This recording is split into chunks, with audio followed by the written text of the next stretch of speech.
So I can start now? Yes, please go there. All right.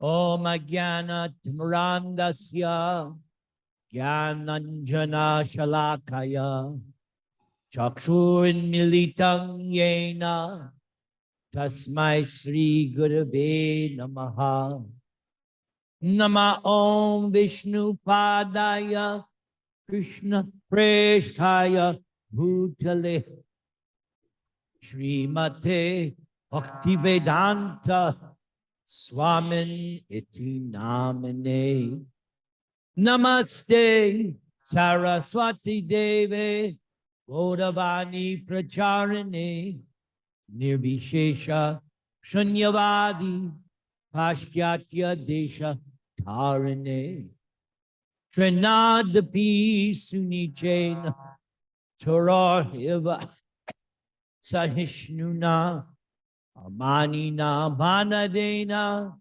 Kirtaniya Sadahari Hare Nama Hare Nama Hare Nam Aiva Kivalam Kalo Nastyeva Nastyeva Nastyeva Gatir Anyata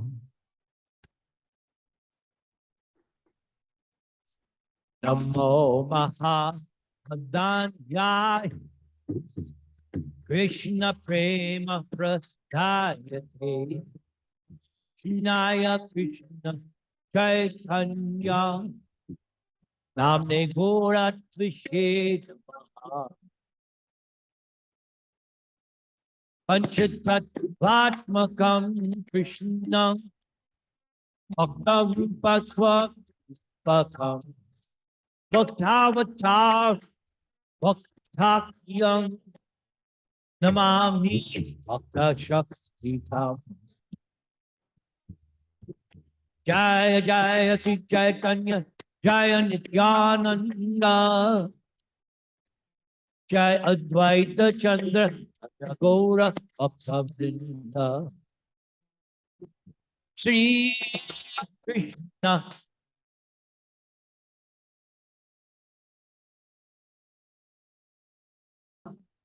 Shri Advaita Gadadhar Sri Vatsa Adigo Hare Krishna Hare Krishna Krishna Krishna Hare Hare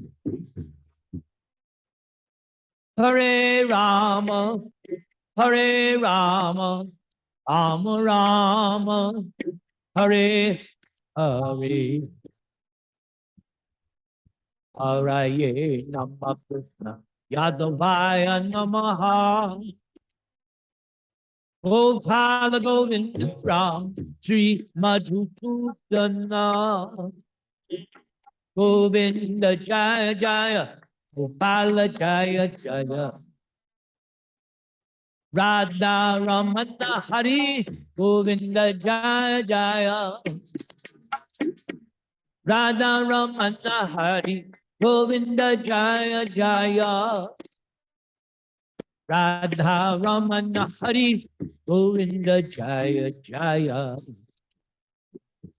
Jaya Radha Jaya Krishna Jaya Vrindavana Shri Govinda Gopinatha Madana Ohana Jaya Tang Suratao Panko Mama Manda Mate Matsaravatva Padam Bhojao Radha Madana Ohana Anjana Gourangi Radhe Vrindavana Ishwari Rishabhan Sute Devi Pranamam He Krishna Karuna Sindho Deenabandho Jagatpate. Go Pachish Go Pika Kanta Radha Kanta Namaste. Hare Krishna, Hare Krishna, Krishna Krishna, Hare Hare, Hare Rama, Hare Rama, Rama Rama, Hare Hare. Om Apavitra, Pavitra Va, Sarva Avastang, Gatopi Va. Yat Smaret Pundarika Akshang, Sabhaya Abhyantara Shuchi. Shri Vishnu, Shri Vishnu, Shri Vishnu. Mukang Koroti Vachalam, Pang Langhayate Garim. Yat Kripatamahang Vande, Sri Gurun Dinataranam. Yat Kripatamahang Vande, Paramananda Madhavam. Om Tat Sat. Okay, everything sound good? You got to turn on, yes. Yes, Gurudev, everything good. All right, so I'm ready. So do whatever you're going to do. Okay, so we know His Grace Prabhu Nirantara Dasa. It's his third time here with us in our group, and he has very mercifully agreed to share the summary of the last 6 chapters of the Bhagavad Gita with us. As we know, he's a direct disciple of His Divine Grace, A.C. Bhaktivedanta Swami Srila Prabhupada. He received his first initiation from him in July 1973. So it's been like 5 decades now that he's been chanting, he's been preaching. We here in Santiago, we call him the rock and roll guru because he's also a musician and he uses his talent in the service of Krishna. And we really enjoy his sessions when he plays the guitar and he sings his songs. You can access all of his lectures and songs on his website, Nirantara.com. There you have a great treasure of lectures. So please do visit his website and lectures. Over to you, Gurudev. Thank you. Okay. Om Namah Bhagavate Vasudevaya. Om Namah Bhagavate Vasudevaya. Om Namah Bhagavate Vasudevaya. So this summary that I'm doing is based 99% from Prabhupada's own purports and summarizations within these last 6 chapters. Prabhupada begins. In the first 6 chapters of Bhagavad Gita, the knower of the body or the living entity and the position by which one can understand the Supreme Lord are described. In the middle 6 chapters of Gita, the Supreme Personality of Godhead and the relationship between the individual soul and the super soul in regard to devotional service are described.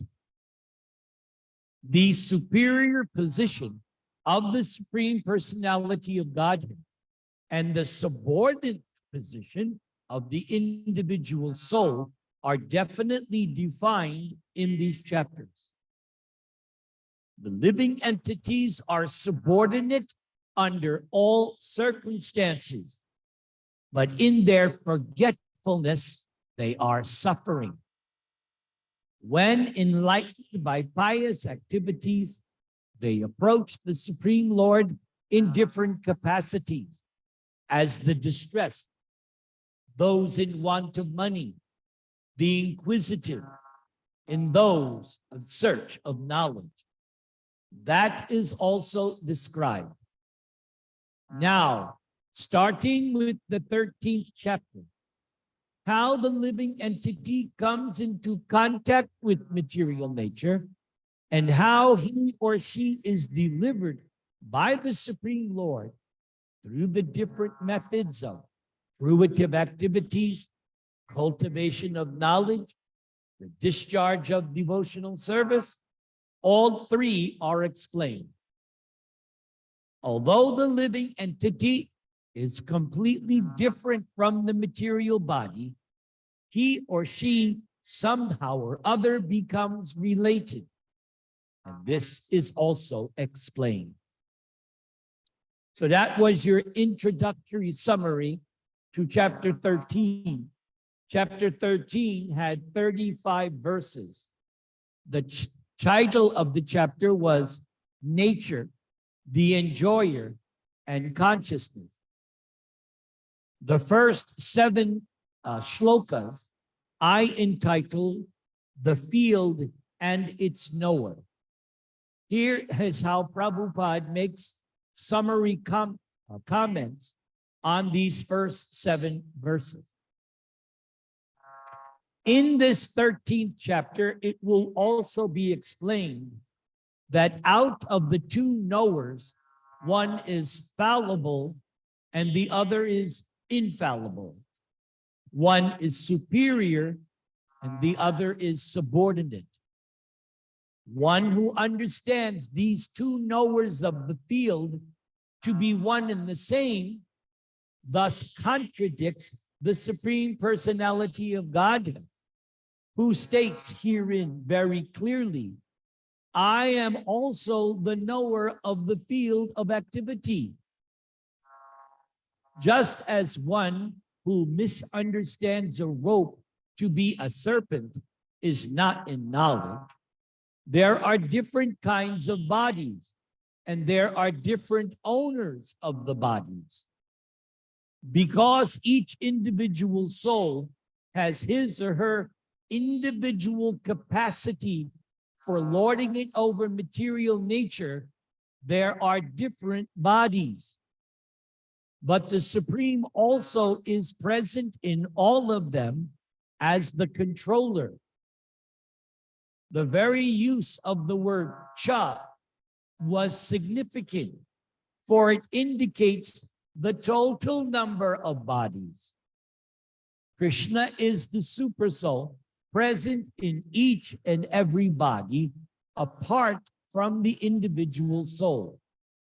And Krishna explicitly says here that the super soul is the controller of both the field of activities and the finite enjoyer. Verses 8 through 12 of chapter 13 I can call the process of knowledge. Here are Prabhupada's summary. The Lord has explained the field of activities and the knower of the field. Krishna has also explained the process of knowing the knower of the field of activities. Now, Krishna begins to explain the knowable. First, the soul, and then the super soul. By knowledge of the knower, both the soul and the super soul, one can relish the nectar of life. As was explained in the 2nd chapter of the Gita, the living entity is eternal. This is also confirmed in chapter 13. There is no specific date on which the jiva was born. No one can trace out the history of the jivatma's manifestation from the Supreme Lord. Therefore, it is beginningless. The Vedic literature also confirms this. The knower of the body is never born and never dies, and the knower of the body is full of knowledge. In verses 13 through 18 of chapter 13, I entitle Understanding the Supersoul. Here are Prabhupada's summary contents. The Lord has described in summary the body, knowledge, and the knowable. This knowledge is of three things: the knower, the knowable, and the process of knowing. Combined, these are all called Vijnana, or the science of knowledge. Perfect knowledge can be understood by unalloyed devotees of the Lord directly. Others are unable to understand.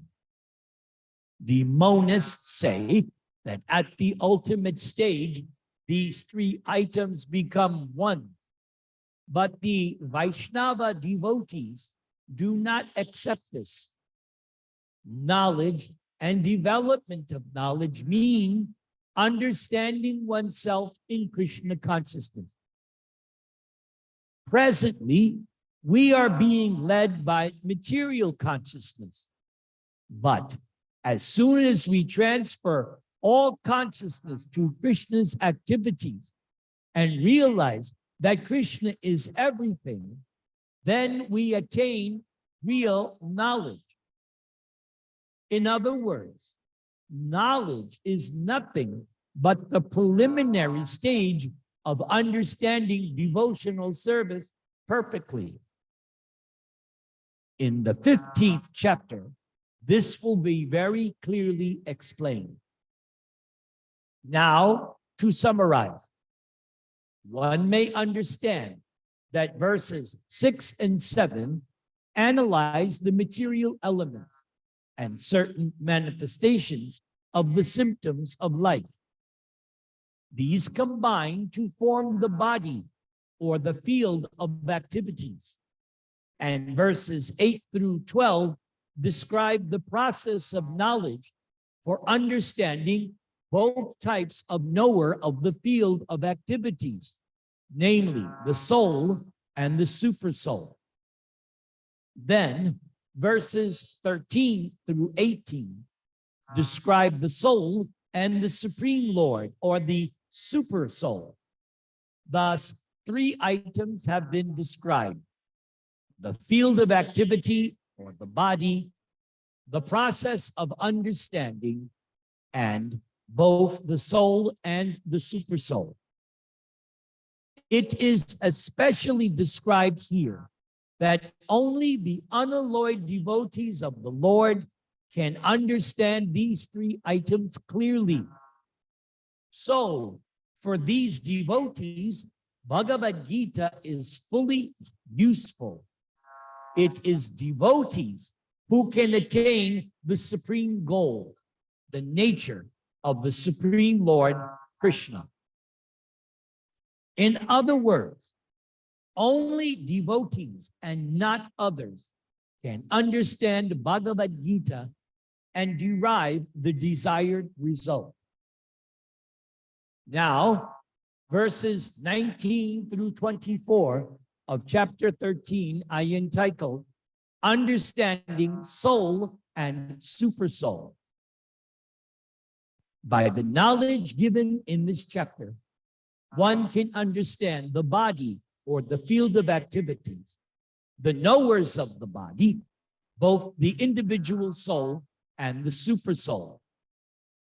The body is the field of activity and is composed of material nature. The individual soul, who is embodied and who is enjoying the activities of the body, can also be called Purusha, or the living entity. So the living entity is one knower, and the other knower is Krishna as supersoul. Of course, it is to be understood that both the supersoul and the individual entity are different manifestations of the Supreme Personality of Godhead. The living entity is in the category of his energy, and the supersoul is in the category of Krishna's personal expansion. So verses 25 through 26, I entitled, Who Can See the Super Soul? And verses 27 through 35, I entitled, Who Can See Clearly Now? Prabhupada makes his comments here regarding these two sections. The purport of this 13th chapter is that one should know the distinction between the body, the owner of the body, and the super soul. One should recognize the process of liberation as was described in verses 8 through 12, entitled The Process of Knowledge. Then one can go on to the supreme destination.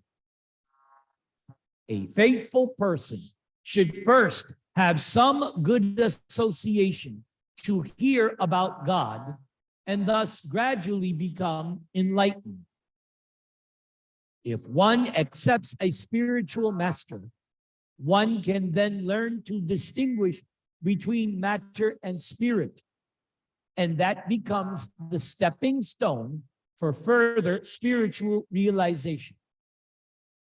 A spiritual master, by various instructions, teaches his student to get free from the material concept of life.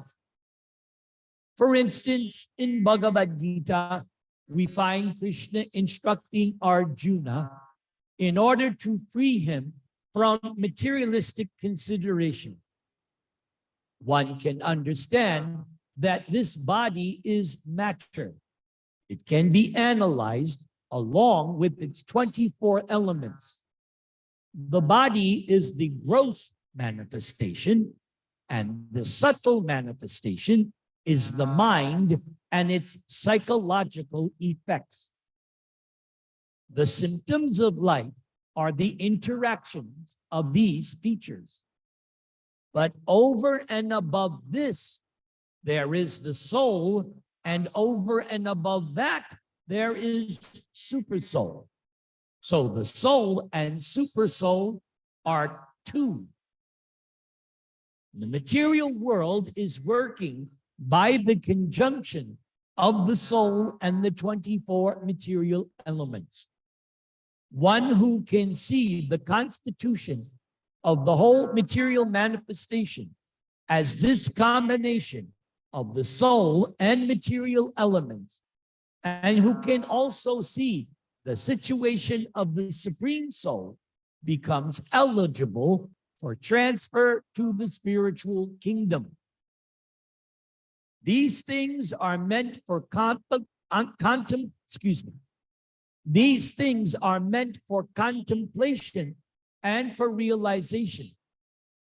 One should have a complete understanding of this chapter with the help of the spiritual master. Jaya Radha Madhava Kunja Bihari. Jaya Radha Madhava Kunja Bihari. Radha Madhava Kunja Bihari. Jaya Radha Madhava Kunja Bihari. Jaya Radha Madhava Kunja Bihari.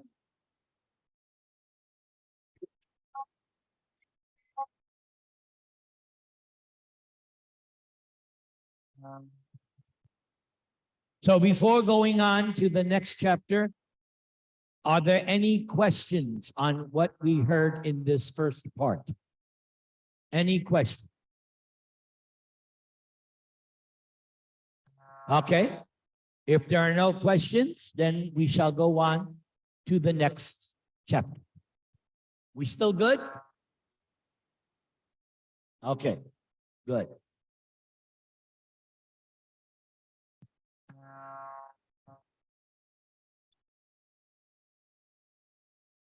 From the 7th chapter to the end of the 12th chapter, Sri Krishna in detail reveals the absolute truth, the Supreme Personality of Godhead.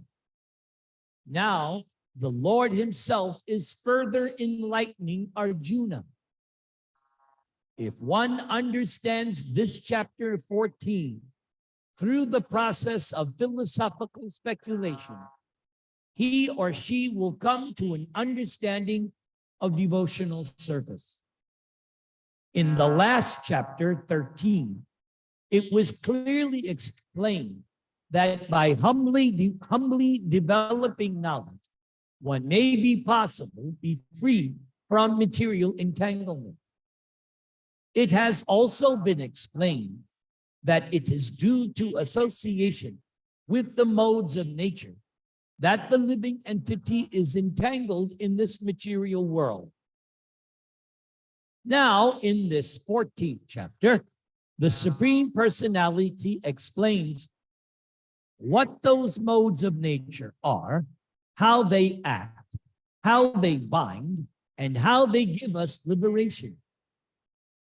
The knowledge explained in this 4th chapter is proclaimed by the Supreme Lord himself to be superior to the knowledge given so far in all the other chapters of the Gita. By understanding this knowledge, various great saints attained perfection and transferred themselves to the spiritual world. The Lord will now explain the same knowledge, but in a better way. This knowledge is far, far superior to all other processes of knowledge thus far explained. And knowing this, many attained perfection. Thus, it is expected that one who understands this 14th chapter will attain perfection. So chapter 14 had 27 verses, and it was entitled The Three Modes of Material Nature. According to my analysis, the first 5 verses I entitled Fundamental Principles to Understand the Modes of Nature. Here is Prabhupada's summary comments. Herein is an explanation of the world. Everything that takes place is due to the combination of kshetra and kshetrajna, the body and the knower of the body, the spirit soul. This combination of material nature and the living entity is made possible by the Supreme Godhead himself. The Mahat Tattva is the total cause of the total cosmic manifestation. And that total substance of the material cause, in which there are 3 modes of nature, is also sometimes called Brahman. The Supreme Personality of Godhead, Krishna, in his form as Mahavishnu, impregnates that total substance, and thus innumerable universes become possible. The Supreme Person impregnates that Brahman with the seeds of the living entities. The 24 elements, beginning from earth, water, fire, and air, are all material energy, and they constitute what is called Mahad Brahma, or the great Brahman, or the material nature. And as explained in the 7th chapter of Gita, beyond this material nature, there is another superior nature, the living entity. Into material nature, the superior nature is mixed by the will of the Supreme Personality of Godhead. And thereafter, all living entities are born of this material nature. The purport is that the material world is impregnated with living entities who come out in various forms at the time of creation, according to their past deeds. The next section, verses 6 through 18, I entitle Comparative Analysis of the Three Modes of Nature. Here are Prabhupada's summary comment. Some people have the impression that when the soul reaches the platform of human life, that the conditioned soul never goes down again.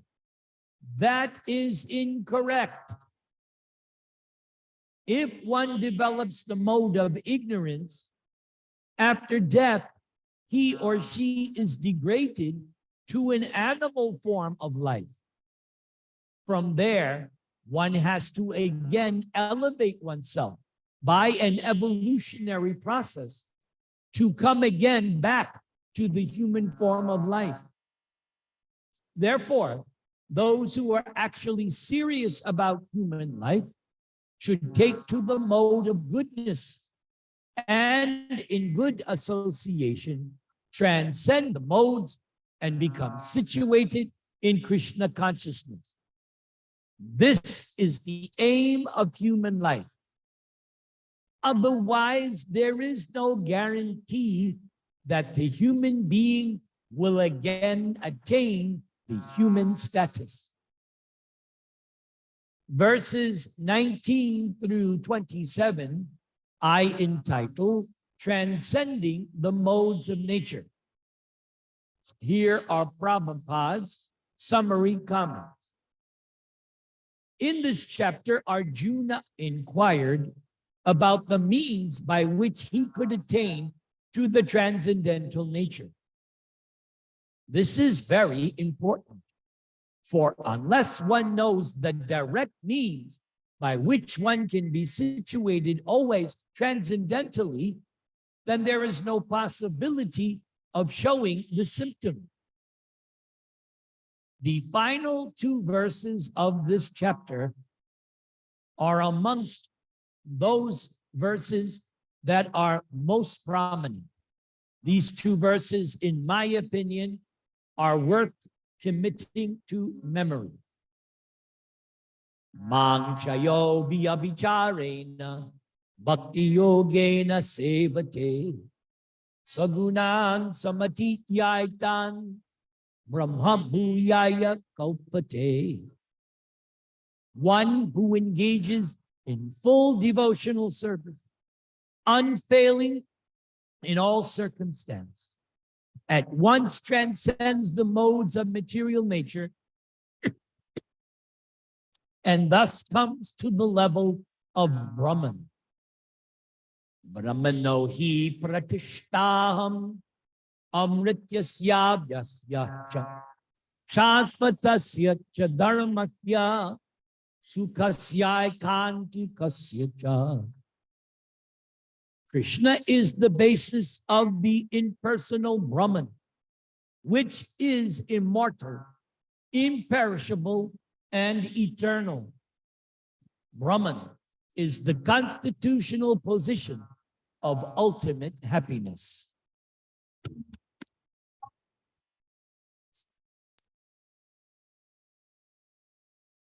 Gopi Jana Vallabha Girivarat Ari Gopi Jana Vallabha Girivarat Ari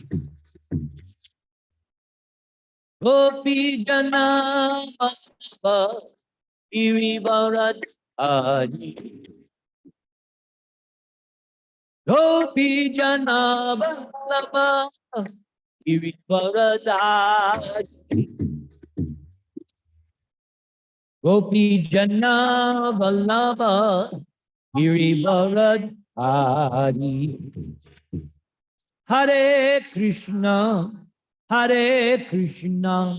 Krishna Krishna, Hare Hare, Hare Rama,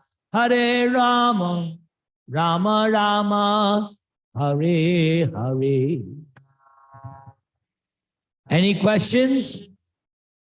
Yes, turn on your microphone, please.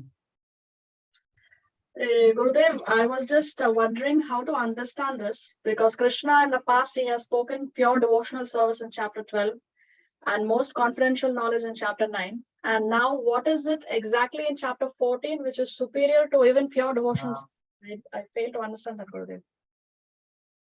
It would appear to me, based on the subject matter, these final two verses is very, very important information.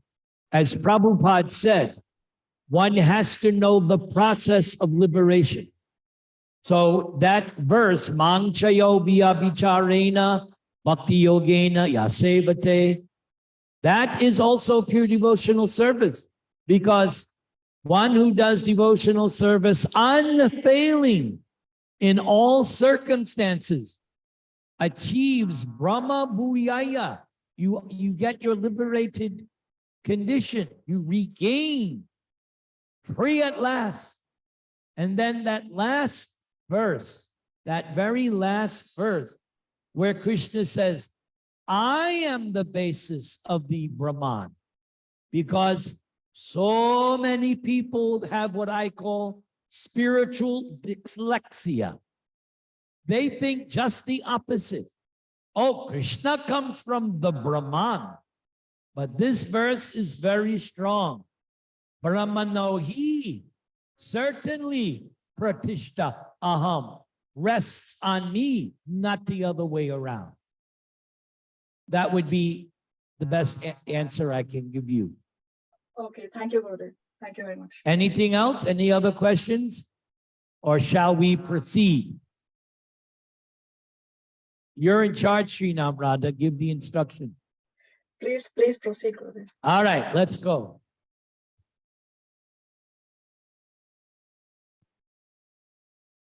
Let's go. Om Namo Bhagavate Vasudevaya. Om Namo Bhagavate Vasudevaya. Om Namo Bhagavate Vasudevaya. After the discussion of the importance of Bhakti Yoga, one way question, what about the Vedas? It is explained in the 15th chapter of the Gita that the purpose of Vedic study is to understand Krishna. Therefore, one who is in Krishna consciousness, who is engaged in devotional service, already knows the Vedas. So chapter 15 has 20 verses, and Prabhupada calls it the yoga of the Supreme Person. In Sanskrit, this chapter is entitled Purushottama Yoga. The first 6 verses I entitled Understanding Reality and Its Perverted Reflection. The reality is the spiritual world, and the perverted reflection is this material world. Prabhupada gives his summary comment. The process of extrication should be understood. In the previous chapters, it has been explained that there are many processes by which to get out of material entanglement. And up to the 13th chapter, we have seen that devotional service to the Supreme Lord is the best way.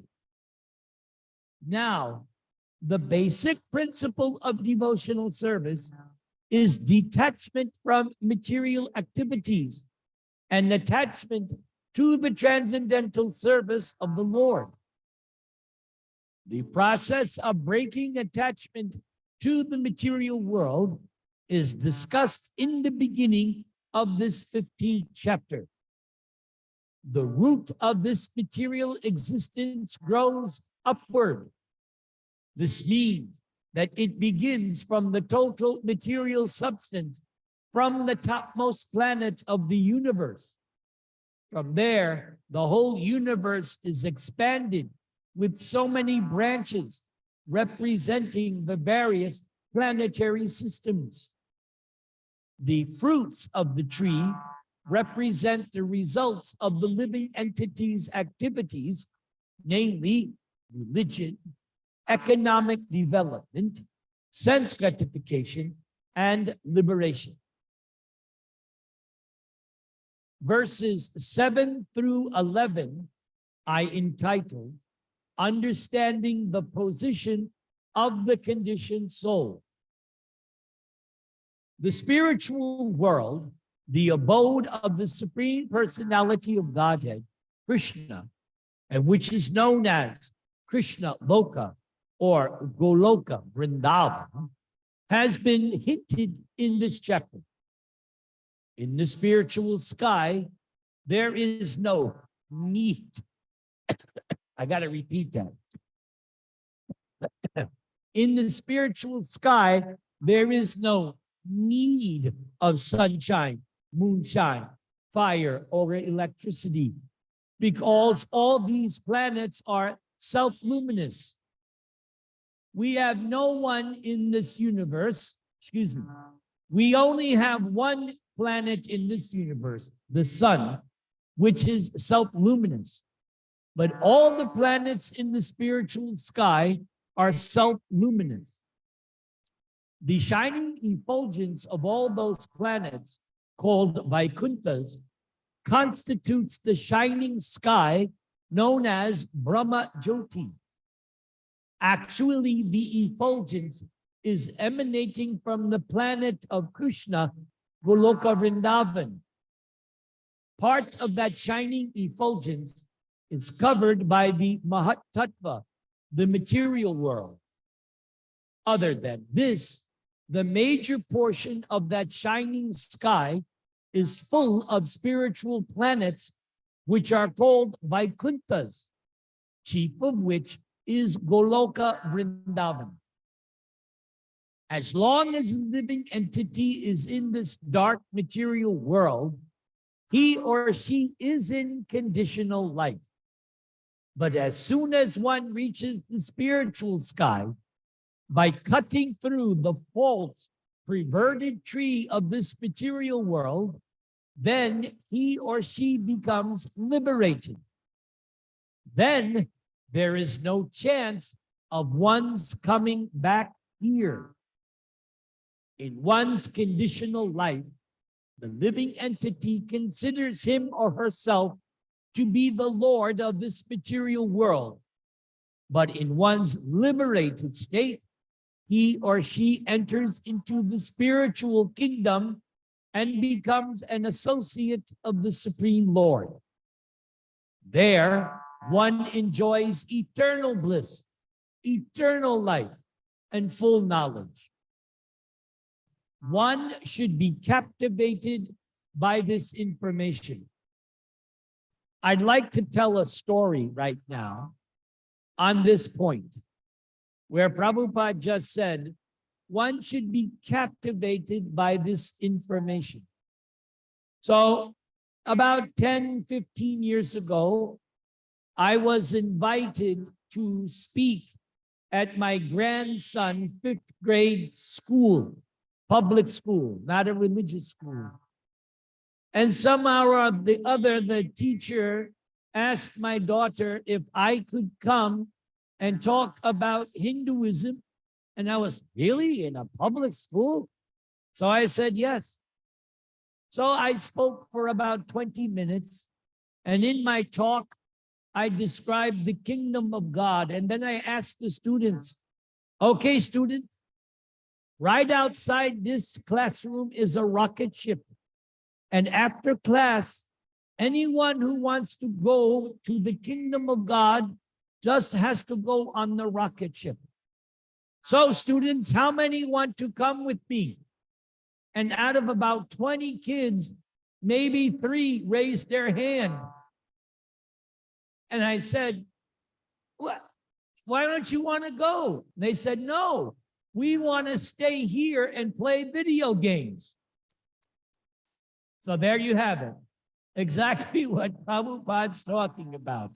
One should be captivated by this information.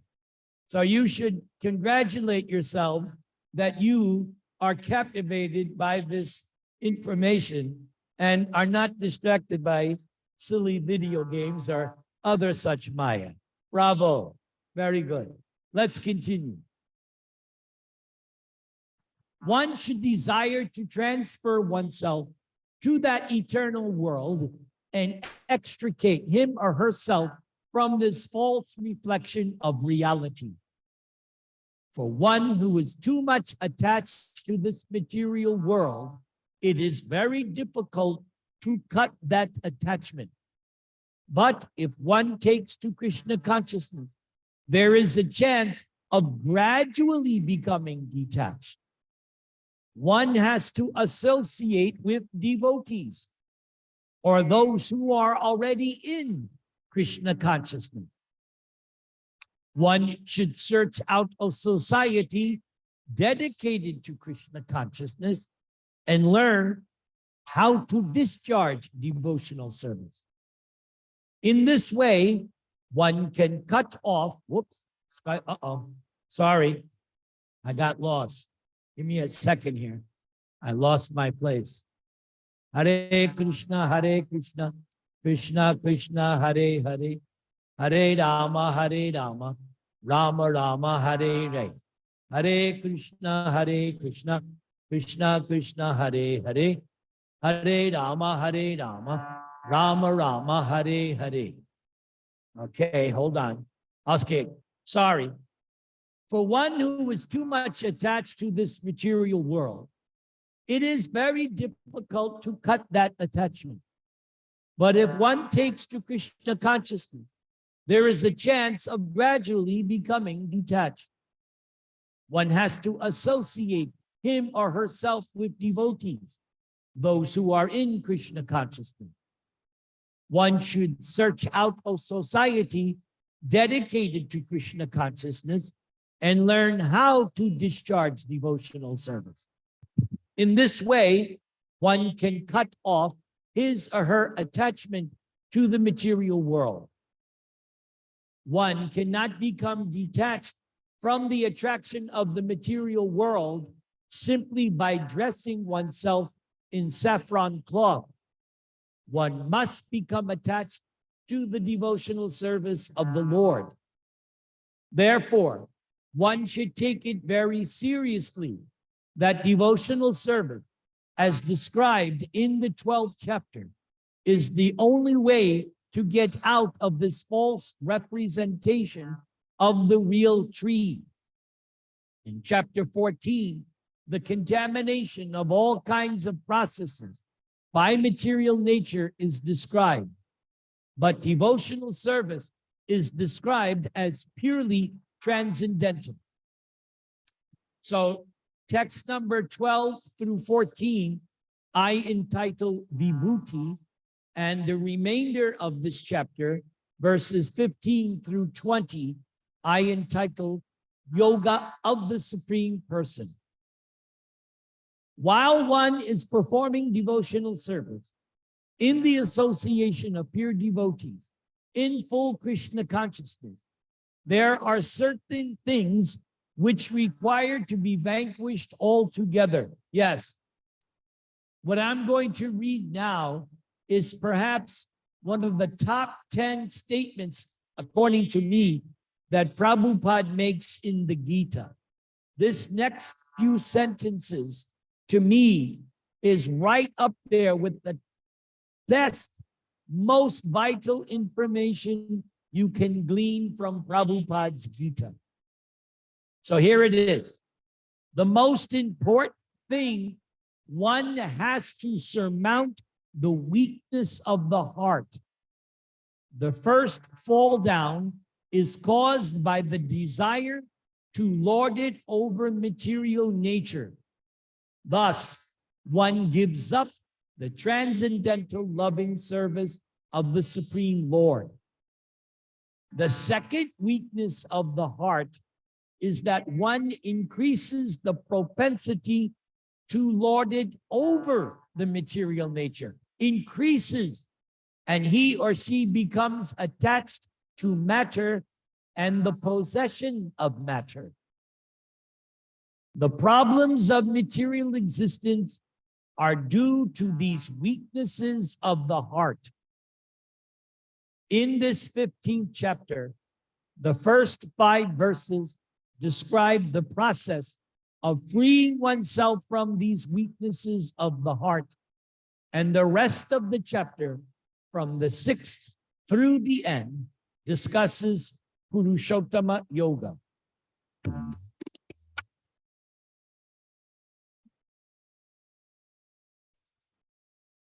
Yasodanandana Gopi Jana Ranjana. Yasodanandana Gopi Jana Ranjana. Yasodanandana Jana Ranjana. Yasodanandana Gopi Jana Ranjana. Yasodanandana Gopi Jana Ranjana. Yasodanandana Gopi Jana Ranjana. Hare Krishna, Hare Krishna, Krishna Krishna, Hare Hare, Hare Rama, Hare Rama, Rama Rama, Hare Hare. Any questions, Srinam Radha? I just want to I want to see if I understand correctly, Gurudev. You said that there is no need for the sun and the You moon. caught that, huh? You caught, very good. You get your ding. Yes, you want me to explain? Yes, please. Okay, so the reason why I added that, I actually added that word, because many people read that verse of Bhagawad Gita and they think, oh, in the spiritual sky, there's no sun, there's no, that's the correct, wrong understanding. In Krishna's abode, everything is there. There's the sun, there's the moon, there's day and night. Otherwise, how can there be pastimes? There has to be these different, but that's why I added the meaning, no need. Still, it's self-luminous. But in order to be in Krishna, to enjoy his pastimes, there has to be a sun, moon, and all everything. Does that make sense? Yes, David. Yes. Yeah, there's no need, but that doesn't mean it doesn't exist. Okay. Okay. Thank Because look, if there's, anyway, then everything is done in, no. It doesn't, would lack variety. That would be, it would be lacking in variety. It can't be less variety in the spiritual world. There has to be more variety. But that was an excellent question because, yeah, very good. Anything else, Srinam Radha, or anybody else? Oh, I see a question. Very good. Yes, use the chat box. Okay, Prabhu, could you explain what is transcendental and non-transcendental activities? I love this question. Excellent. Whoever S is. Anyway, good. So transcendental activities means activities that are done in devotional service, hearing, chanting, praying, offering, serving, all the 9 different processes of devotional service or loving exchanges with God. That are transcendental activities. Non-transcendental activities are materialistic activities which are only based on the desire for sense gratification. We learn in Gita that there are karma or non-transcendental activities in all 3 modes. That we should have learned from our study of Gita, that especially in chapter 18, you saw there is this in the 3 modes, there's work, there's this. We'll go over that when we get to that chapter. So activities done for the purpose of material sense gratification, Those are non-transcendental activities. And any activities which are meant for the satisfaction of the Supreme Lord, that is transcendental activity. A very simple definition is given by Narada Muni, where he says, Sarva upadi vinirmuktam tat padat bena nirmalam rishikena rishikesha sevanam bhaktir uchate. So first he says, come off the bodily concept of life, situate yourself in the spiritual position, become free from all bodily designations, and with your senses, serve the master of the senses, Krishna or Rishikesha. That is bhakti. All right, next question. Can you explain? Oh, I love this question. Very good. Shriya, very good question, Shriya. Jai, can you explain what does lorded over material nature mean comparing to our material life? Okay, so this lording it over material nature, again, means I am trying to utilize this material energy for my sense gratification. Whereas the devotee's vision is this material energy is meant to be used in the service of Krishna. So in the 7th chapter, I believe 7th chapter, there is one word that is used that it can be interpreted in two ways. That either one is exploiting the resources of material nature or one is utilizing. So exploiting the material energy, like once again, for my sense gratification, or using the material energy to engage it in Krishna's service. Very simple example. We have to eat. Yes. So eating can be simply a material action. I just go to wherever place and eat, right? Or it can be a transcendental activity where first the food is offered to God as a sacrifice and I take prasad. Let's go further. Sriya, now I see who you are, Haribol. Good. So, yes, I'm sure all of you are going to work, or you already have work, you have jobs, you have families. Yes, you have one foot in the material world, and now you're stepping one foot in the spiritual world. Very good. Keep it up. So, yes, you have to have a job, you have to work, you have to take care of your family. That's not denied. Okay? Take care of your family, and you're entitled to live as comfortably as, not over comfortable, but you can be comfortably happy, not comfortably numb. There's one song, Comfortably Numb. We want to be comfortably happy. So yes, be happy, be comfortable, but don't forget your spiritual realization. Don't forget your spiritual obligations to yourself and to others. So as householder, we do two tracks. We take care, I'm a householder. We take care of our family, okay? Then spare time, self-realization, devotional service. That's like exercise every day. Like every day, the doctor tells me, you have to do 25-minute walk every day if you want to avoid certain things, problems that are potentially there. So the doctor put the fear of God in me. So yes, I have to do that every day. So in the same way, I must dedicate a portion of my time for my spiritual activities. If I just simply take care of my family, no, take care of the family, take care of yourself, be happy, and at the same time, don't neglect your spiritual life. Is that all right?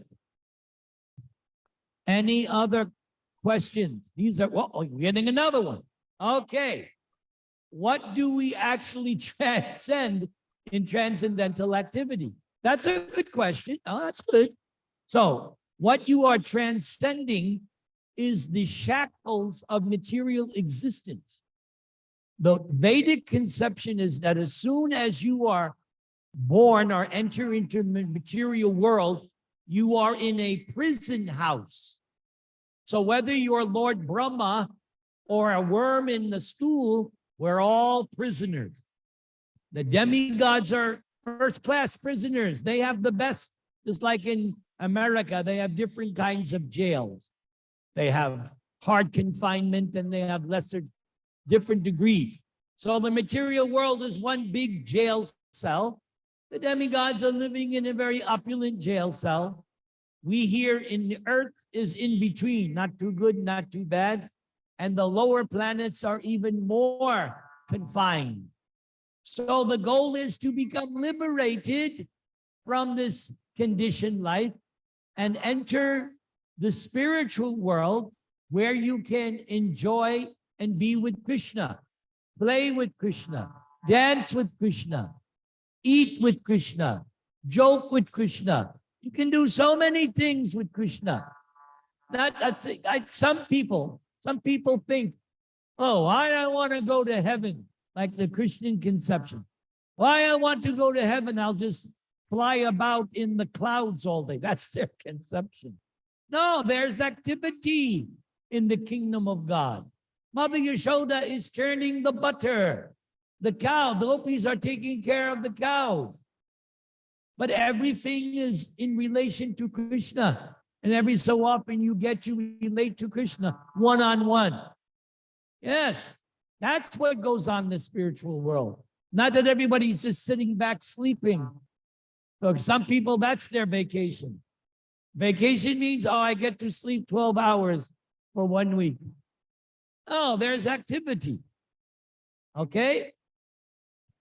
I like that you put the questions in the chat. All right, if we don't continue, we're going to be here for 8 hours. So shall we continue? Yes, Srinan, you were going to say something? There is a hand raised here. Krishna Kumar has a question, Gurudev. All right, let's go. Yeah, it's a short one, Guruji. I just wanted to know what is the significance of location, because I'm not sure if Bhagavad Gita speaks the significance of location. Location of the spiritual world or location on this planet Earth? No, where do you spend the time in this planet Earth? But we always say that people who are born in India are more what you say, more Bias. because yes, and similarly people who are living in able to live continuously in Mayapur are more blessed, things like that. So but we do not see any reference to location given in Bhagavad Gita, or I'm not sure if it is there. Yes, because the reason for that is, first of all, Bhagavad Gita is summary section, summary understanding, and it's not detailed orientated.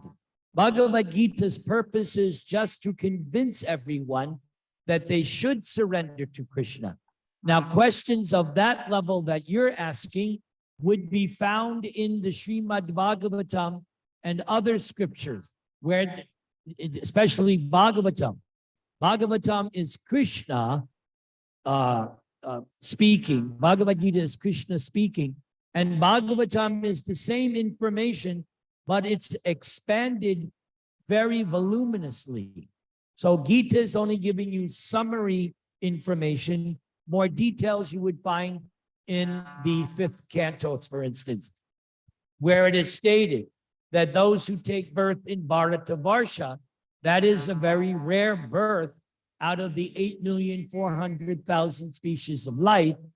And because it is, the reason why it's special is that one inherently grows up with very basic transcendental topics like immortality of the soul, the existence of God, etc. Does that satisfy you? Yes, Maharaj. All right. I think we should go on because I also have a limit. So Please, Gurudev. let's go on. But these questions are all great. I love your questions. Fantastic. I see that the level here is quite high. All right, let's go.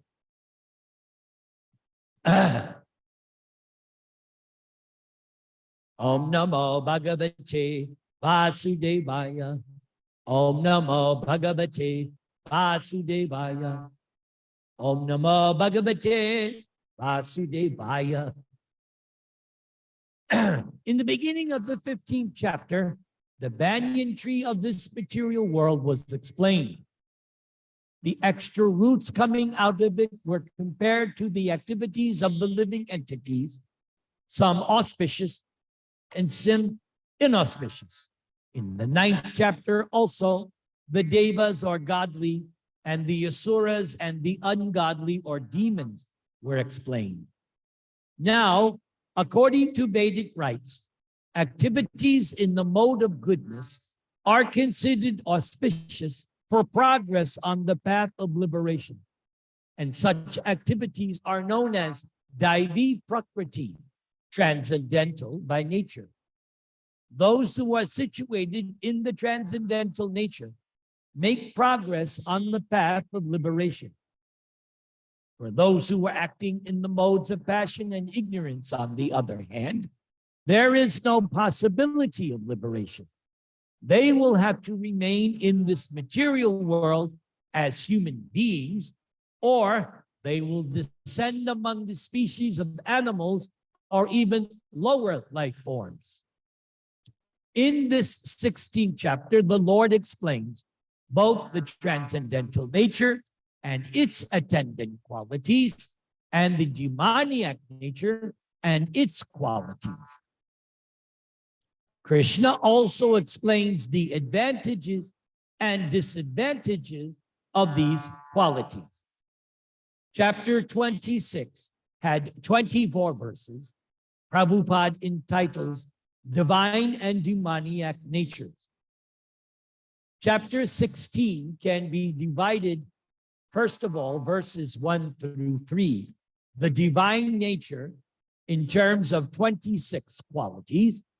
Then verse 4 through 6, a comparative study of the divine and demoniac nature.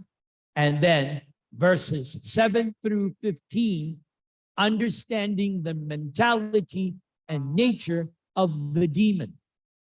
Here are Prabhupada's summary comments on these verses. Herein, the demoniac mentality is described. The demons have no satiation for their lust. They will go on increasing and increasing their insatiable desires for material enjoyment. Although they are always full of anxieties on account of accepting non-permanent things, they still continue to engage in such activities out of illusion. They have no knowledge and cannot tell that they are heading the wrong way. Accepting non-permanent things, such demoniac people create their own God, create their own hymns, and chant accordingly. The result is that they become more and more attached to two things: sex enjoyment and accumulation of material wealth. The word asuchi vrata, or unclean vows, is very significant in this connection. Such demoniac people are only attracted by wine, women, gambling, and meat eating. Those are their asuchi, unclean habits. Induced by pride and false prestige, they create some principles of religion which are not approved by the Vedic injunctions. Although such demoniac people are most abominable in the world, by artificial means, the world creates a false honor for them. Although they are gliding down towards hell, they consider themselves very much advanced. Verses 16 through 20, I entitled, What Becomes of the Demon? It is clearly indicated that the placing of a particular individual soul in a particular body is the prerogative of the supreme will. The demoniac person may not agree to accept the supremacy of the Lord, and it is a fact that the non-devotee may act according to his or her own whims, but one's next birth will depend upon the decision of the Supreme Personality of Godhead and not oneself. Verses 21 through 24 is entitled, How to Escape Hell. Here are Prabhupada's summary comments. The beginning of demoniac life is described herein. One tries to satisfy his or her lust, and eventually, when one cannot, anger and greed arise. A sane person who does not want to glide down to the species of demoniac life must try to give up these three enemies, which can kill the self to such an extent that there will hardly be any possibility of liberation from this material entanglement. As stated in the 15th chapter, all the rules and regulations of the Vedas are meant for knowing Krishna. If one understands Krishna from the Bhagawad Gita, one becomes situated in Krishna consciousness, engaging oneself in devotional service. Thus, one has reached the highest perfection of knowledge which is offered by the Vedic literature. Lord Chaitanya Mahaprabhu made this process very easy. Lord Chaitanya asked people simply to chant Hare Krishna, Krishna Krishna, Hare Hare, Hare Rama, Rama Rama, Hare Hare. One should engage in devotional service and eat the remnants of foodstuff offered to the deity. One who is directly engaged in all these devotional activities is to be understood to have studied all the Vedic literature, and one has come to the conclusion perfectly. Here now is a sentence which I also consider one of the top 10 statements by Prabhupada in this Gita. In human society, aversion to the principles of understanding the Supreme Personality of Godhead is the cause of all fall downs. That is the greatest offense of human life. Therefore, Maya, the material energy of the Supreme Personality of Godhead, is always giving us trouble in the shape of the threefold miseries. This material energy is constituted of the three modes of material nature: goodness, passion, and ignorance. This material energy, therefore, one has to raise him or herself at least to the mode of goodness before the path to understanding the Supreme Lord can be opened. Without raising oneself to the standard of the mode of goodness, one remains in ignorance and passion, which are the cause of demoniac life. Now let's go to chapter 17, which has 28 verses, which Prabhupada entitles The Divisions of Faith. Verses 1 through 6, I entitle Faith According to the Modes of Nature. Verse 7 through 10, Food in the Modes of Nature. Verses 11 and 13, Sacrifice in the Modes of Nature. Verses 14 through 19, Austerity in the Modes of Nature. And verses 20 through 22, Charity in the Modes of Nature. And finally, verses 23 to 28, Om Tat Sat. Here is Prabhupada's summary comments on this chapter. Everyone has a particular type of faith, regardless of what he or she is. But one's faith is considered good, passionate, or ignorant according to the nature one has acquired. Thus, according to one's particular type of faith, one associates with certain person.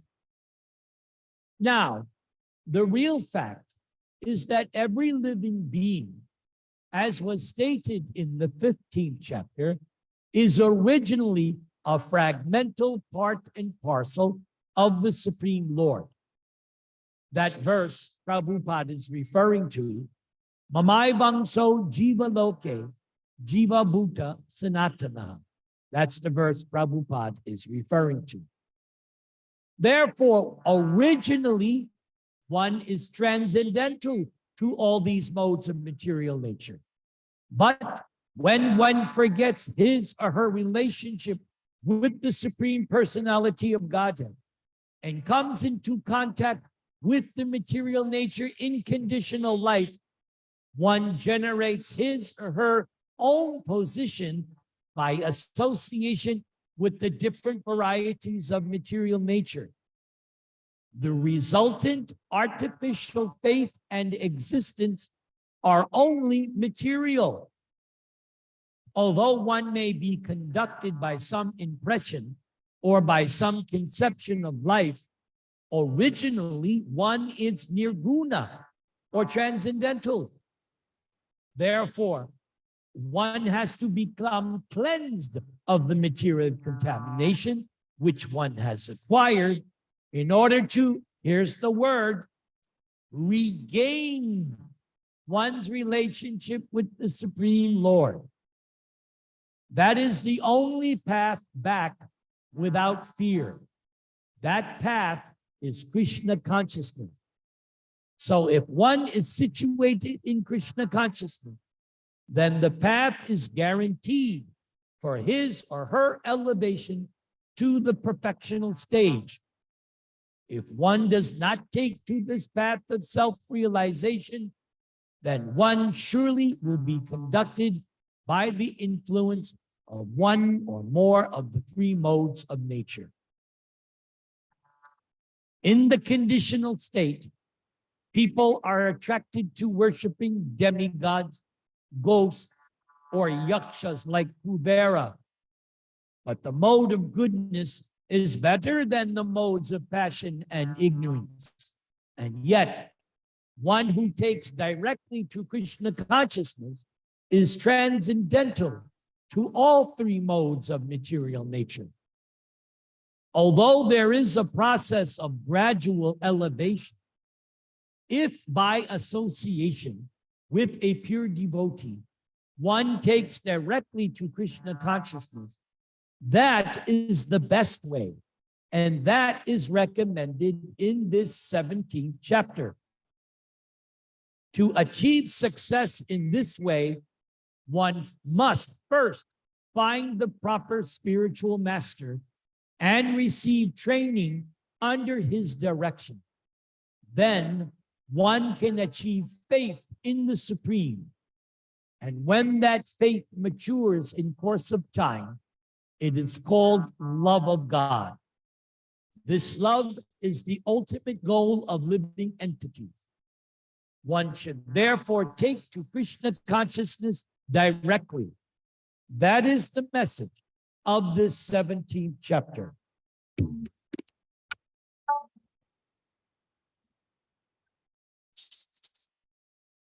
Kamunati Vanachari Jamunatira Vanachari Jamunatira Vanachari Jamunatira Vanachari Jamunatira Vanachari Jamunatira Vanachari. Hare Krishna, Hare Krishna, Krishna Krishna, Hare Hare, Hare Rama, Hare Rama, Rama Rama, Hare Hare. So I see there's a question. I like that. So if there's any more questions, placing it in the chat box is best. So this question I have gotten 1,804,000 times in my life. So that means it's a good question because great minds think alike. Yes, why is it that in the material world, good people are the most suffering?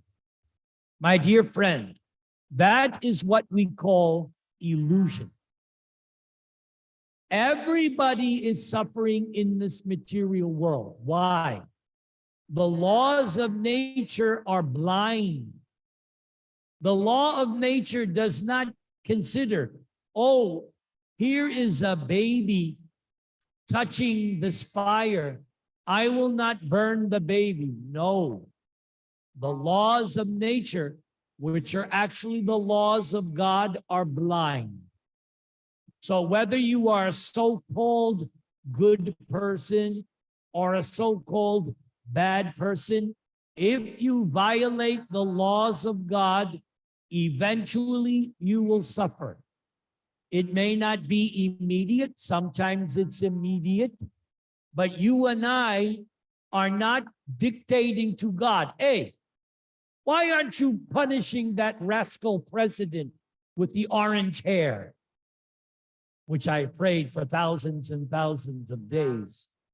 No, God works on his time scale.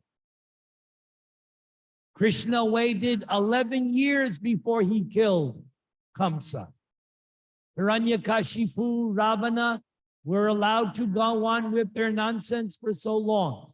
That is up to God, or as we will learn, or you should have learned in chapter 18. There are 5 factors which determine the outcome of any material activity. And the 5th factor, Daiva, the hand of God, super soul. So it's not us to dictate, okay, God, could you please take care of this? No. Rest assured, everyone, you, me, no one is accepted. If we break the laws of God, you will be punished. Here in America, they have what they call automatic lights, that if you go through the red light, the camera automatically takes the photo, and then a week later, you get in the mail a picture of you with your license plate, and they want you to pay $300, $400. Welcome to America. So that's how the laws of nature are. We're acting, and who's recording everything? Krishna in the heart is recording everything, just like that camera. And there's no protection. So good or bad, everyone. And we don't understand. Sometimes we are suffering now for things we did many lifetimes ago. The intricacies of karma are too intricate. The Sanskrit word, sukshma, very, very detailed. Very, very detailed. Nobody can figure out. That's not our job. My job, obey the laws of God and be good. If something bad happens to me, what do I think? Yes, Prabhupada taught us what to think. All right, so I cut myself during shaving. Actually, my head should have been cut off for all the sins that I did. I'm just getting a love tap from Krishna. That's the devotee's mentality. Once one surrenders to Krishna, your bank account of karma goes. Just a little bit is left. You have to get a little bit. But you owed trillions and like the American government has trillions and trillions of debt to other countries. And other countries owe us. I don't know how they figure it out. But they always say the deficit's in the trillions. So our karma is just like that in the quadrillions. It's like you can't calculate. But if you surrender to Krishna, the bank account of karma is wiped clean just a little bit. So you get a little love tap every once in a while. And at the end, you will go back home, back to Godhead. This is why I love Krishna, the beautiful God, not the vindictive, I will smite thee down. No, that's how I was raised. I like Krishna, the loving God, the beautiful God, not an old man with a beard. No, youthful, beautiful. And God is a musician. He plays a flute. That's my kind of God. All right. I see. Oh, excellent. Oh, thank you very much. Thank you. Thank you for encouraging me, Neha. Haribol.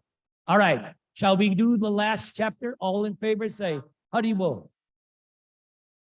All right. Okay. Let's go. Om Namah Bhagavate Vasudevaya. Om Namah Bhagavate Vasudeva. Om Namah Bhagavate Vasudevaya. Prabhupada now comments. Actually, Bhagavad Gita is finished in 17 chapters. The 18th chapter is a supplementary summarization of the topics before. In every chapter of Bhagavad Gita, Krishna stresses that devotional service unto the Supreme Personality of Godhead is the ultimate goal of life. This same point is summarized in the 18th chapter as the most confidential path of knowledge. In the first 6 chapters of Gita, stress was given to devotional service. As it was stated, Yoginam api sarvesham. Of all yogis or transcendentalists, one who always thinks of Krishna within oneself is the best. In the next 6 chapters, pure devotional service and its nature and activity were discussed. In the last 6 chapters, knowledge, renunciation, the activities of material nature, and the activities of transcendental nature and devotional service were described. It was concluded that all acts should be performed in conjunction with the Supreme Lord, represented by the words Om Tat Sat, which indicate Vishnu, the Supreme Person. The third part of Bhagavad Gita has shown that devotional service and nothing else is the ultimate purpose of life. This has been established by citing past acharyas as well as the Brahma Sutra or the Vedanta Sutra. At the same time, certain impersonalists consider themselves to have a monopoly on the knowledge of Vedanta Sutra. But actually, the Vedanta Sutra is meant for understanding devotional service. For the Lord himself is the composer of the Vedanta Sutra, and he is its knower. That was described in the 15th chapter. In every chapter, in every scripture, devotional service is the objective. That is explained in Gita. As in the second chapter, a synopsis of the whole subject matter was described. In the 18th chapter also, the summary of all instruction is given. So chapter 18 is the largest of all the 18 chapters. It has 78 verses. Prabhupada entitles it Conclusion, the Perfection of Renunciation. The first two verses I entitle Sannyas and Tyaga. Prabhupada comments, the purpose of life is indicated to be renunciation and attainment of the transcendental position above the three material modes of nature. Arjuna wants to clarify the two distinct subject matters of Bhagavad Gita, namely renunciation, tyaga, and the renounced order of life, sannyas. Thus, Arjuna is asking the meaning of these two words. Now, we have verses 3 through 6, I entitle Sacrifice, Charity, and Penance. Verses 7 through 9, the three types of renunciation. And verses 10 through 18, the renunciation of work and action. Here are Prabhupada's summary comments. In the 14th chapter, the three divisions of the modes of material nature were elaborately described. In that chapter, it was said that the mode of goodness is illuminating, that the mode of passion is materialistic, and the mode of ignorance is conducive to laziness and indolence. All the modes of material nature are binding. They are all binding and therefore not sources of liberation. Even in the mode of goodness, one is still conditioned. In the 17th chapter, the different types of worship by different types of person in different modes of material nature were also described. The Lord says that he wishes to speak about the different types of knowledge, workers, and work itself according to the three material modes. So verses 19 through 28 are the verses concerning knowledge, action, and the worker. Verses 29 through 35, understanding and determination.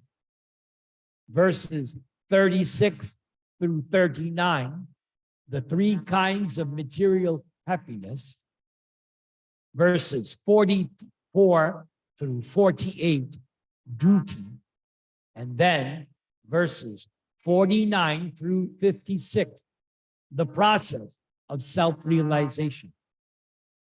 Now, Prabhupada gives a summary on these verses. So, from Bhagavad Gita, we can understand that to realize oneself by philosophical speculation and by meditation is one process, but to fully surrender unto Krishna is the highest perfection. This is the essence of the teachings of Bhagavad Gita.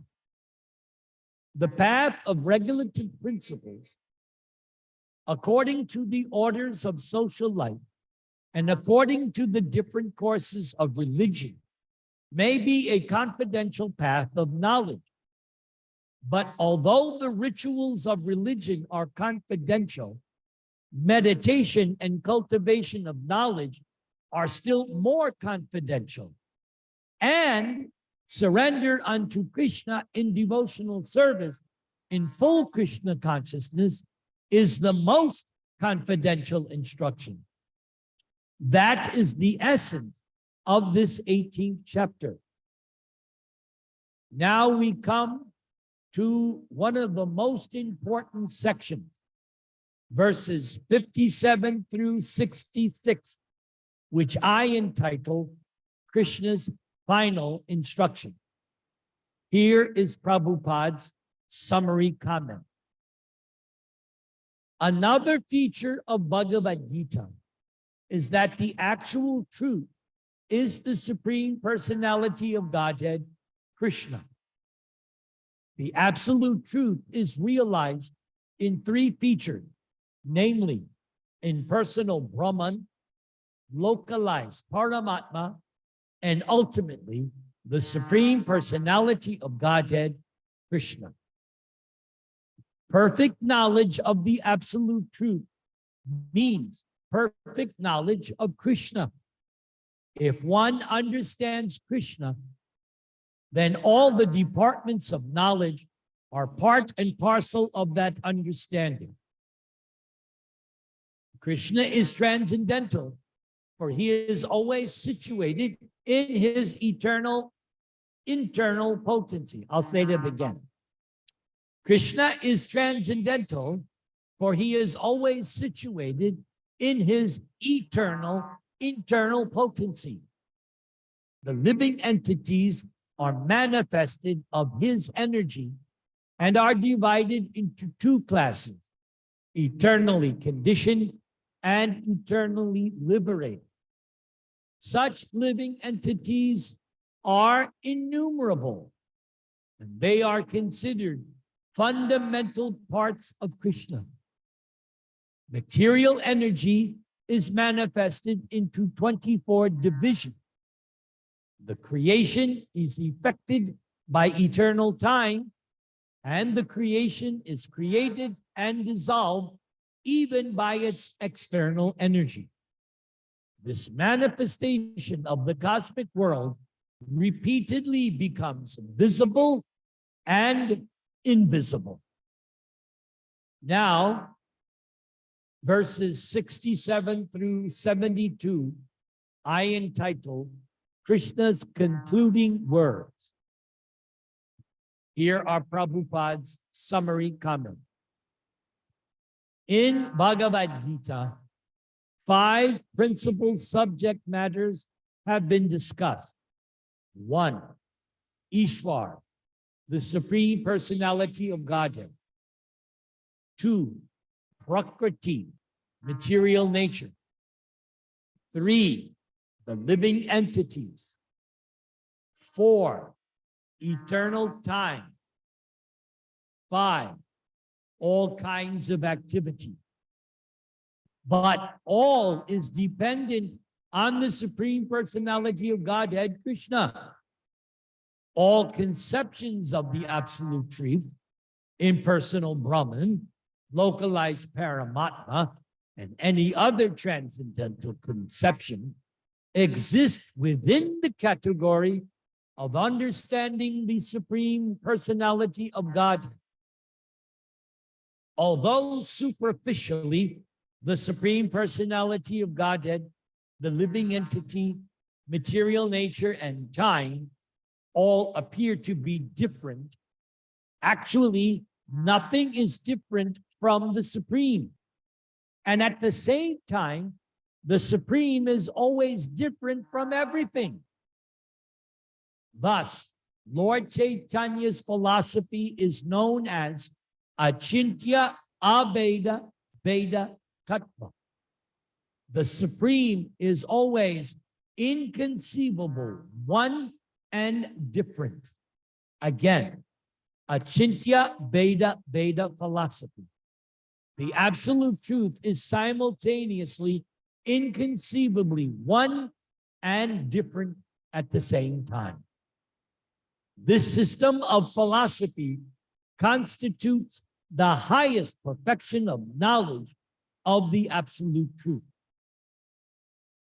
Finally, the last portion of Bhagavad Gita, verses 73 to 78, I entitle Arjuna's Decision and Sanjaya's Epilogue.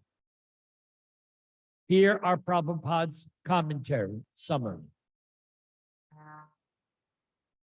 The living entity, in his or her original position is pure spirit. One is just like an atomic particle of the Supreme Spirit. Thus, Lord Krishna may be compared to the sun and the living entities to sunshine. Because the living entities are the marginal energy of Krishna, they have a tendency to become in contact with either material energy or the spiritual energy. In other words, the living entity is situated between the two energies of the Lord, but because the living entity belongs actually to the superior energy of the Lord, we have a particle of independence. By proper use of that independence, we come under the direct order of Krishna. Thus, one attains his or her normal condition in the pleasure-giving potency. Hare Krishna, Krishna Krishna, Hare Hare, Hare Rama, Rama Rama, Hare Hare. Now, before any more questions, I want to give you all a blessing because I'm in the best mood of my life. So I want to share my happiness by singing these prayers of protection for all of you nice Bhagavad Gita graduates.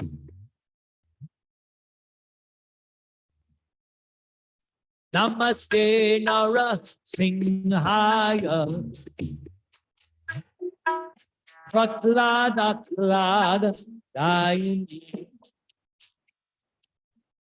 Hiranya Kashi Purvaksha Shilatangana Alaye Ito Singha Parato Singho Yato Yato Singha Mahina Singha Trinayena Singho Nrisingham Adi Sharanam Prapade Avakara Kamala Hare Dakam Adbhuta Sringam Dalita Hiranya Kashipu can bring down Eshavadvita Narahadi Rupa Jagadisha Hare Jaya Jagadisha Hare Jaya Jagadisha Hare Eshavadvita Narahadi Rupa Jaya Jagadisha Hare Jai Jagadisha Hare Jai Jagadisha Hare Jai Jagadisha Jai Jagadisha Jai Jagadisha Hare Hare Jai Jagadisha Hare Hare Krishna Krishna Krishna Hare Hare Hare Rama Rama Rama Hare Hare Om Tat Sat.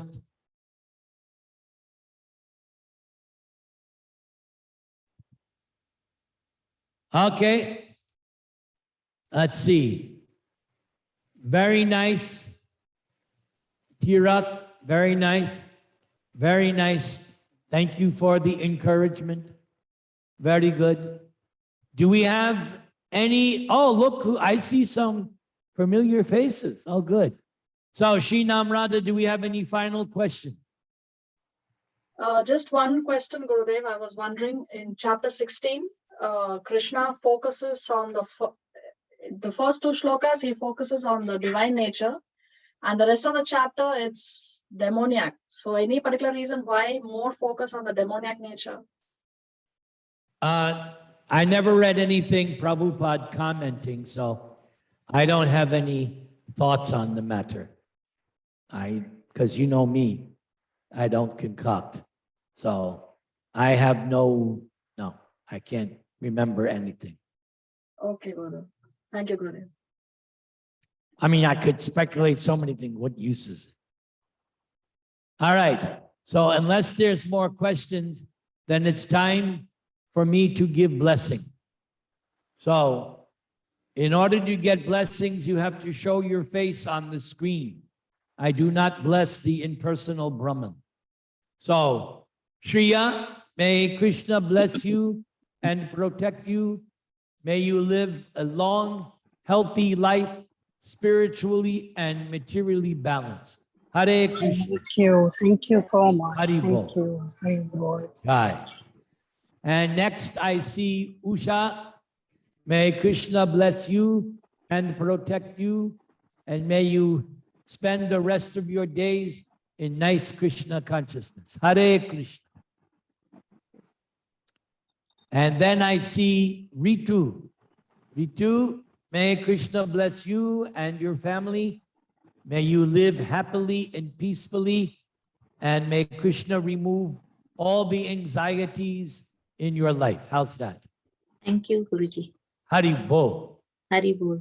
And now we see Karnani.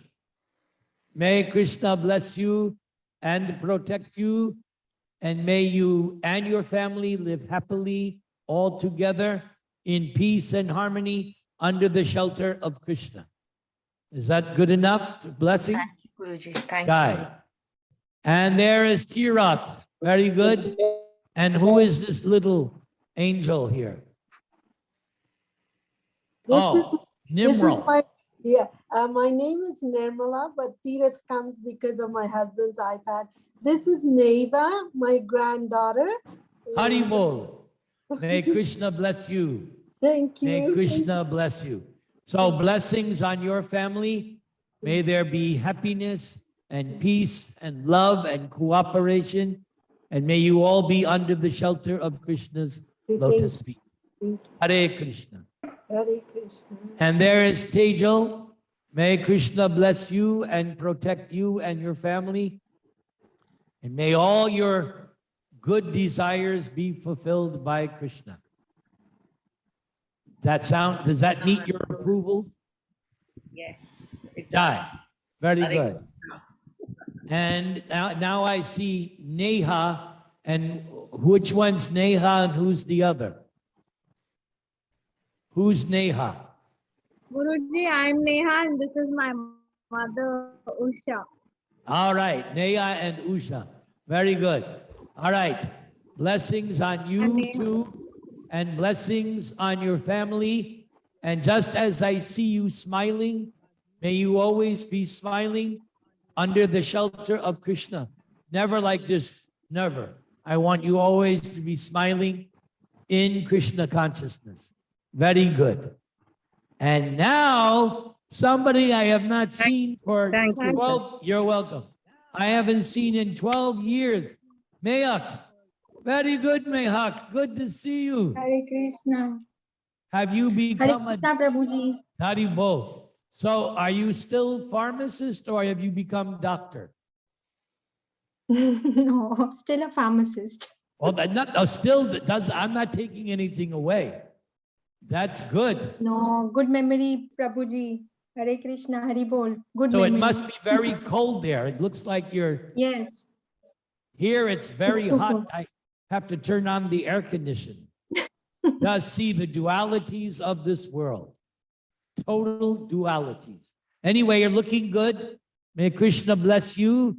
And I heard, there he is, your son, Armin, has become one of Srinam's topmost students, I heard. Is that correct? Hare Krishna Prabhuji. Jai. Anyway, I'll get to you, Armin, when I get there. But Mahek, turn your mic back on. I want to give you Yes, sir. blessings for you and your family. And may there be always peace and love and good spirituality at all times under the shelter of Krishna and his devotees. All glories to Thank you. you, Prabhuji. And Thank I you, must Prabhuji. say, Thank you. Hare you should Krishna. feel very proud of your Prahlad-like son, Arman. Very We are good. grateful to Mataji. Thank you. Jai. And All there, because of Mataji. Thank you, Prabhuji. Thank you. Haribol, Haribol. Devina, we're good to see you. So Devina, what grade have you finished? Now I'm in 9th. Now you're in 9th, okay. So of course you're getting all A's and A pluses, right? No. What do you mean no? I demand A's and A pluses. What are you doing? No excuse. All right. What's your favorite subject? History. History. Oh, good. I like history too. Yes, very good. What are you going to do with it? Are you going to become a reporter, a writer? What are you going to do? I have not decided yet. All right. Well, I give you this blessing. I bless you that whatever career you pursue, that you become tops, you become the acme, the cynosure, but may you always stay under the shelter of Krishna. Okay? I can't just give one, I have to give both. Very good. Hare Krishna. Hare Krishna. And I see Gayatri. Gayatri, good to see you. Hare Krishna. Hare Krishna, Prabhuji. Thank you for your kind association. I saw that in the beginning you were laughing at one of my jokes. So I was thinking, oh, good. I have somebody who's on my plane. You made me very happy when I saw you laughing at one of my jokes. So may Krishna bless you, protect you, and maintain you, fulfill your desires, and may you be very, very happy completely in all aspects of your life.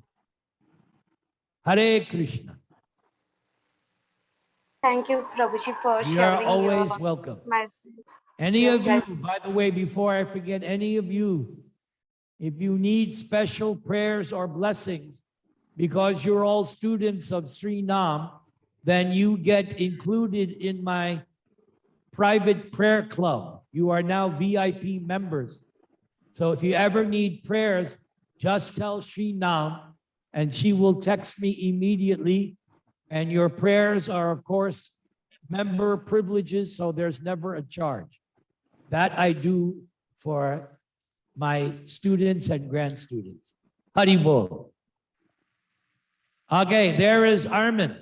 Mr. Armin, you have become Prahlad-like. So very good. You have picked up the message of Godhead. Therefore, I bless you that you become prominent, that you become influential, that you become strong, and that you are happy in all aspects of your life, and you're always, always under the shelter of Krishna. Is that all right, Mr. Armin? Thank you, Prabhuji. Haribol. Haribol. How old are you now? I'm 13. Oh my God, I'm getting old. I remember him when he was a little guy. Oh my God. Well, I'm getting old. So getting old means better surrender to Krishna. Hare Krishna, Hare Krishna. Krishna, hey, Ardarsh, where'd you go? Hare Rama, Hare Rama, Rama Rama, Hare Hare. Darsh, what happened? I'm about to, as soon as you come, there you are. You're in the car. May Krishna bless you, Adarsh. May Krishna maintain you. Thank you. Always have. Thank you, Guruji. May you always have good journeys. What kind of car you're driving? Thank you so much, Guruji. What kind of Haribol. car you're driving in? What is that? It's a Citroen. Well, you are also driving in the body of the car. So may Krishna, as your chariot driver, guide you properly throughout your life. Thank you. Thank you so Okay. much, Guruji. Thank you so much. Hari Hari Bol. Bol. Krishna Kumar, thank you for coming in. May Krishna bless you, protect you, maintain you, and may all auspiciousness be for you and your family under the shelter of Krishna's lotus feet. Thank you, Prabhuji. Jai. Are you there in San Francisco, or that's just a drop, a backdrop? That's just a backdrop, Prabhuji. I'm in India. Okay, very good. Stay there because America ain't doing so good. Stay where you are. Okay, Rajiv Kumar, you're also in the car. May Krishna bless you, protect you. Oh, you must be with Adarsh, yes? Yeah. Ah, father and son? No.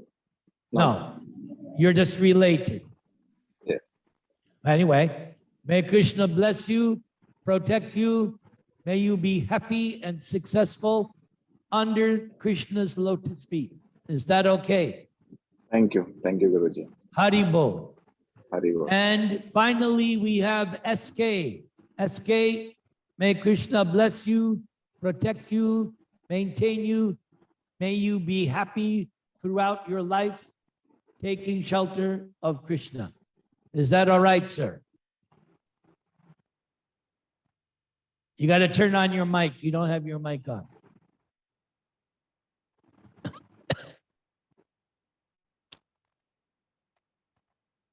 No mic? Sorry, it's not working. Okay. Anyway, you got the blessings, yes? Did you get blessings? All right. And we have Disha. May Krishna bless you, protect you, maintain you, and may all your good desires be fulfilled by Krishna, and always take shelter of Krishna, just like the residents of Vrindavan took shelter under Govardhan Hill. Hare Krishna. Hare Krishna. Thank you. You're very welcome. Okay, Sri Nam Radha, close this thing up. Yes, thank you very much, Gurudev, for your mercy. It was a fantastic summary. Thank you very much for your blessings, your specialities, your blessings, and I can guarantee that Prabhuji's blessings are very, very, very, very potent. I have personal experience. Every time he blesses me, my spiritual life gets an upgrade. So thank you very much, everyone, for your participation. See you all in the next class. Thank you very much, Gurudev. Hare Krishna, Hare Krishna, Hare Krishna Krishna, Hare Hare, Hare. Hare Rama, Hare Rama, Hare Rama. Rama Rama, Hare Hare. May you all Hare Bol. go more and more and more deeper into knowledge of love of God. Hare Krishna. Hare Krishna. Hare Krishna. Jai. Hari Bol. Yeah. Okay, thank you all very much for your participation. Just one last Thank word. Next week, there will be no Gita class because my home program is confirmed. See you all in 2 weeks from now for our last Gita class. Okay, thank you very much. Take care. Thank you very Thank much. you. Thank you, Mataji. Hare Krishna. Hare Krishna. Hare Krishna Mataji. Thank you, Mataji.